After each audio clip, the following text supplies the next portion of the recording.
Previsão do tempo, frente fria chegando. Ou não. As Crônicas da Era do Gelo, de Jiro Taniguchi. Lançamento recente da editora Pipoca Nankin, com tradução de Drix Sada.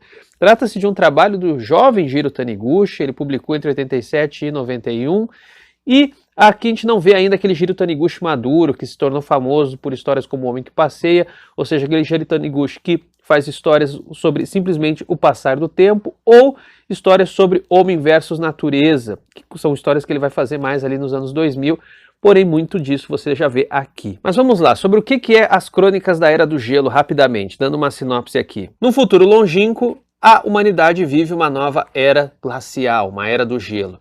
E a história se centra numa estação de extração de carvão que fica no Ártico. As grandes cidades estão somente na linha do Equador, porém, repentinamente, mudanças climáticas começam a acontecer. A Terra começa a aquecer. É maluco porque, por mais que isso possa ser fantástico, por mais que aqui a gente tenha uma história de ficção científica, essa é a nossa realidade. E o Jiro Taniguchi, que é um ilustrador de mão cheia, vai explorando como essas mudanças vão se dando na Terra, como as pessoas vão sofrendo de uma hora para outra, quando o ecossistema simplesmente muda, quando a temperatura começa a aquecer muito rápido, quando formas de vida dão vez a outras e a humanidade se vê completamente perdida, precisando encontrar uma maneira de sobreviver diante de novas circunstâncias. O nosso protagonista aqui é o Takeru Yamato, filho bastardo do todo-poderoso da companhia que faz a extração lá de carvão, que basicamente é o cara que manda nesse mundo da Era Glacial, e em paralelo nós temos a história de deuses astronautas. É uma história que depois acaba convergindo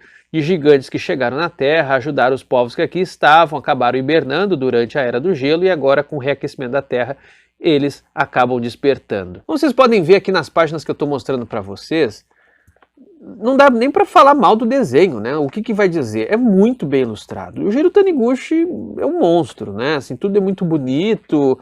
Não tenho assim nada a repreender, né? Tu vai achar defeito no quê? Contudo, é na trama que talvez esteja a maior fraqueza de A Crônica da Era do Gelo, porque como eu falei para vocês, é um trabalho do jovem Jiro Taniguchi e ele foi publicado junto de Akira, do Katsuhiro Otomo. Eu não fui atrás de entrevistas, eu não sei se o próprio Taniguchi assume que Otomo era uma referência, mas a gente vê muito de Akira aqui. O próprio protagonista tem uma personalidade muito parecida com a do Kaneda. E o design das máquinas, os laboratórios labirínticos, o senso de escala apocalíptico, tudo isso que você vê em Akira, você também vai ver aqui em As Crônicas da Era do Gelo, só que parecendo emular aquilo que você já tinha visto no Akira. Por isso o final de As Crônicas da Era do Gelo, sem dar spoiler aqui, dá uma certa...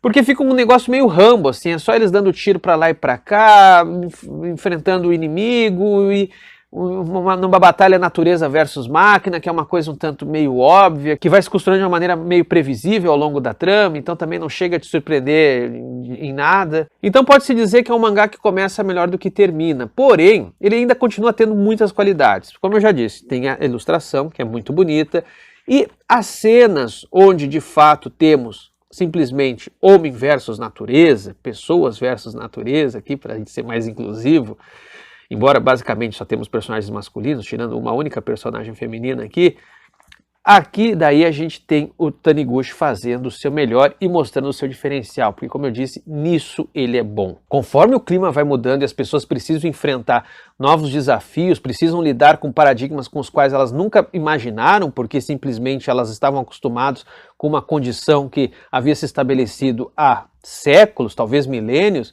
Aqui o Taniguchi é muito bom, porque ele consegue trazer uma sensação de estranhamento, ele consegue nos dar uma escala, ele consegue nos trazer um desconforto que se sintoniza muito com aquele que a gente está vivendo hoje em dia.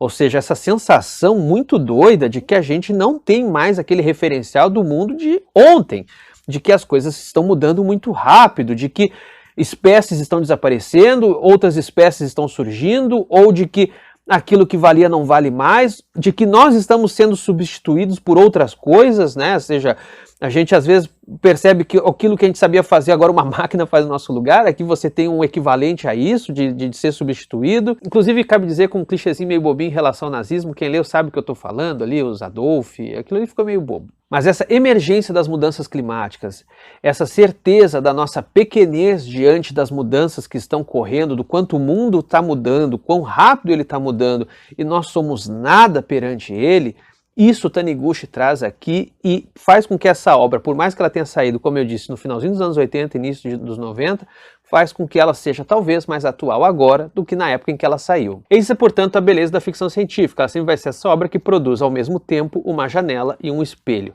Uma janela para um mundo fantástico, para um mundo que não tem nada a ver com o nosso, mas que no fundo é um espelho, ou seja, está falando exatamente da gente, só que de um jeito que de primeiro a gente não se reconhece. E como a gente não se reconhece num primeiro olhar, na hora que a gente se reconhece, a gente leva um susto, se apavora, treme, tem um espanto, tem um maravilhamento e por isso, portanto, a ficção científica é tão interessante, tão rica e nos faz pensar sobre o que nós somos, o que nós estamos fazendo e o que vai acontecer conosco nesse mundinho que nós estamos maltratando tanto. Outra coisa que é interessante é como o Jiro Taniguchi parece dar uma volta de 360 graus nos valores da trama, porque no começo a gente vê que esse mundo valoriza matriarcas. Ali tem um povoado ali no Ártico que é governado por uma matriarca e a máquina que organiza essa sociedade do futuro é uma máquina chamada La Belle Mère, a matriarca. E ao longo da história, La Belle Mère se torna a grande vilã, já adiantando aqui, tô dando um pequeno spoiler, mas já fica bem evidente logo no começo, porque a máquina vai dando uma pirada e começa